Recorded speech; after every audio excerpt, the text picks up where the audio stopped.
ముందు వీడియోలో నేను తెలుగు మోడల్ పేపర్స్ అవి అప్లోడ్ చేశాను కదా. తర్వాత వీడియోలో గ్రామర్ అది ఈజీగా ఎలా పాస్ అవ్వాలి, గ్రామర్లో స్కోరింగ్ ఎలా తెచ్చుకోవాలి అని చెప్తాను, సింపుల్గా అని చెప్పాను.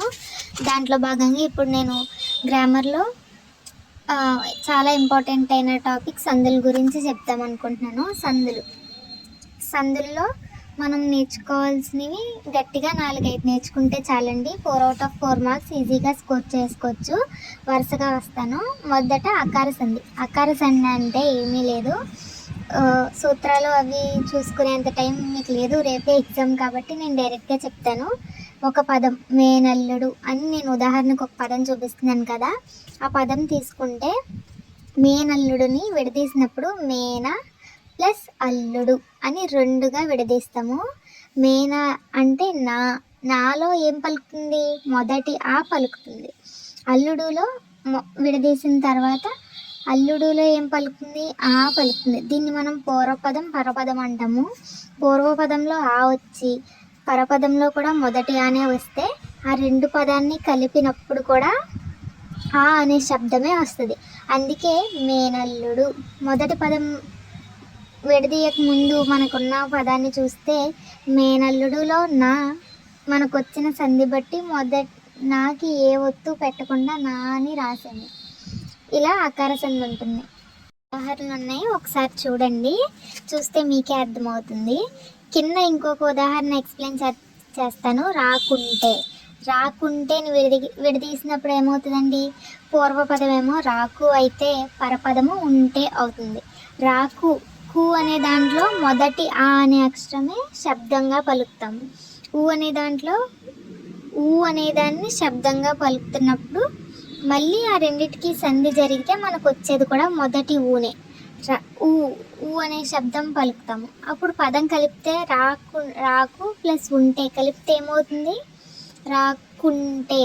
సరిగ్గా గమనిస్తే మనం పదం పలికినప్పుడు ఊ అనే శబ్దాన్ని కూడా పలుకుతున్నాము. ఇది కూడా అకార సంధి. ఇప్పుడు ఇకార సంధిలోకి వెళ్దాము. ఇకార సంధిలో కూడా అంతే. ఇందాక అకార సంధిలో ఆకి చూసాం కదా, ఇప్పుడు ఇకార సంధిలో ఈకి చూస్తాము. ఏమంటివి, ఏమి ప్లస్ అంటివి విడదీసాము. పదాన్ని విడదీసిన తర్వాత మీ అనేది ఈ అనే శబ్దంగా పలుకుతుంది. కాలితే గమనించండి. ఏమి అంటివిలో ఆ మొదటి అక్షరం ఆయే కదా, సో ఆ. ఈకి ఆకి సంధి జరిగినప్పుడు ఏమొస్తుంది, ఆ. అంటే మా అనే శబ్దంలో ఇది కలిపినప్పుడు మనకి మా అనే శబ్దం వస్తుంది. ఏమంటివి చూసారా. అలాగే ఇంకా ఉదాహరణలు ఉన్నాయి కదా, అవి చూడండి. మీ టెక్స్ట్ బుక్లో ఉన్న ఉదాహరణలు కూడా చేస్తూ ఉండండి, సరిపోతుంది. తర్వాత ఉకార సంధి. ఇంతకుముందు 2 సంధులు చూశారు కదా. అకార సంధికేమో ఆతో వస్తే ఇకార సంధికి ఈతో వచ్చింది. సేమ్ అలాగే ఇప్పుడు ఉకార సంధి కాబట్టి దీనికి ఊతో సంధి విచ్ఛేదనం చేస్తాము. దీనికి మీరు పెద్దగా కష్టపడాల్సిన పని ఏమీ లేదు. ఆ 2 మీకు ఎలానో అర్థమైనాయి కాబట్టి ఇది ఇంకా సులువుగా అర్థమవుతుంది. తర్వాత మీకు సవర్ణ దీర్ఘ సంధి గురించి చెప్తాను. దీని మీదే కనీసం పేపర్లో 2-3 బిట్లు కూడా ఇచ్చే అవకాశం ఉంటుంది. కానీ మనం గుర్తించాలి. ఇప్పుడు దాకా ఆకి ఆ అనే అక్షరంతోని, ఆకి 2వ ఆతోని, ఆకి ఈతోని అయ్యే సంధులు చూసాము. సవర్ణ దీర్ఘ సంధి ఏంటంటే ఆకి 2వ ఆ, ఊకి 2వ ఊ, ఈకి ఈ, ఇలా వీటితో అవుతూ ఉంటుంది. ఉదాహరణకు దేవాలయము అనే పదాన్ని తీసుకుంటే దేవ అనేది పూర్వపదంలో మనకి దేవా ఆ అనే శబ్దం పలికి పరపదంలో మొదటి అక్షరం ఆ పలుకుతుంది, 2వ ఆ పలికింది. ఆ మొదటి ఆకి 2వ ఆకి సంధి విచ్ఛేదనం జరిగినప్పుడు మళ్ళీ మనకు వచ్చే శబ్దం కూడా ఆ 2వ అనే వస్తుంది. ఇలా వచ్చినప్పుడు దేవాలయము. కావాలంటే దేవాలయము అనే అక్షరంలో చూడండి 2వ వాడాము మనము. ఈ సంధి జరిగిన తర్వాత ఆ పదం అలా ఏర్పడింది. ఇంకా ఉదాహరణలు ఉన్నాయి కదా, మీరు కూడా ట్రై చేయండి ఎలా వచ్చింది అని. తర్వాత ఇంకొక ఇంపార్టెంట్ సంధి గుణసంధి. పేపర్లో ఖచ్చితంగా సవర్ణ దీర్ఘ సంధి గుణసంధి లేకుండా బిట్లు అయితే ఉండవు, కన్ఫామ్గా ఉంటాయి. ఈ ఎగ్జామ్స్ అనే కాదు, ఏ ఎగ్జామ్కైనా ఇది ఉపయోగపడుతుంది. గుణసంధి ఇది చూద్దాం. గుణసంధిలో పదం విడదీసిన తర్వాత పూర్వపదంలో ఆఖరి అక్షరం ఆ అయి పరపదంలో మొదటి అక్షరం ఈ అయితే మనకి ఆ రెండింటి మధ్య సంధి జరిగిన తర్వాత మనకు వచ్చే పదం ఏ. ఉదాహరణకు రాజేంద్రుడు అనే పదం తీసుకుంటే దాన్ని విడదీసినప్పుడు రాజా ప్లస్ ఇంద్రుడు అనే దాని విధంగా విడదీస్తాము. అలా విడదీసి దానికి సంధి జరిగినప్పుడు ఏ అనే పదంతో మనకు అక్షరం కూడుతుంది కాబట్టి రాజేంద్రుడు ఏ అనే శబ్దం పలికింది చూసారా. గుణసంధి అంటే ఇంతేనండి. సూత్రం చూస్తే మీకు అర్థమవుతుంది. కానీ దీనికి ఉన్న 2-3 ఎగ్జాంపుల్స్ కూడా నేను చెప్తాను. ఎందుకంటే ప్రతి సంధిలోని ఒకటే అక్షరం చూసుకుంటే సరిపోద్ది, కానీ గుణసంధిలో కొంచెం ఉంటుందండి. ఇక్కడ ఇంకొక ఉదాహరణలో ఏముంది, పరపదంలో ఆ వచ్చింది, పూర్వపదంలో ఊ వచ్చింది.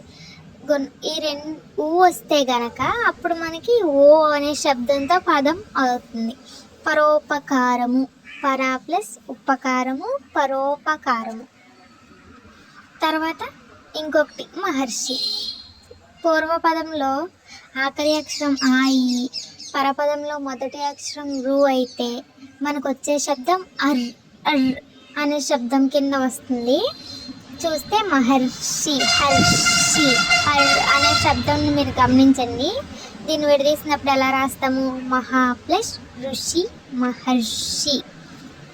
ఇలా ఉంటాయండి. సందులు అనేవి చాలా సులువుగా ఉంటాయి. ఇప్పటిదాకా నేను చెప్పినవి నేర్చుకుంటే సరిపోతుంది మీ ఎగ్జామ్కి. ఇంకా కొన్ని సందులు ఉంటాయి, ఇంకా మీకు ఇంట్రెస్ట్ ఉంటే అవి కూడా నేర్చుకోండి.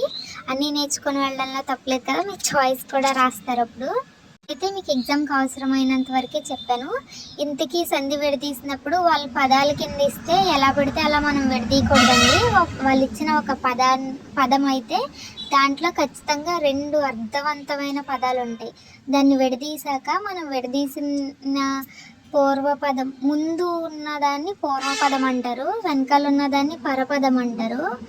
విడదీసిన తర్వాత ఆ 2 పదాలు కూడా అర్థవంతంగా ఉంటేనే మీరు విడదీసింది కరెక్ట్ అయినట్టు. లేదు తప్పుగా ఉన్నాయంటే మీరు విడదీసింది తప్పు అయినట్టండి. మీకు ఈ వీడియో యూస్ఫుల్ అని నేను అనుకుంటున్నాను. నేను మిగిలినవి కూడా చేసి అప్లోడ్ చేస్తాను. నన్ను సపోర్ట్ చేయండి,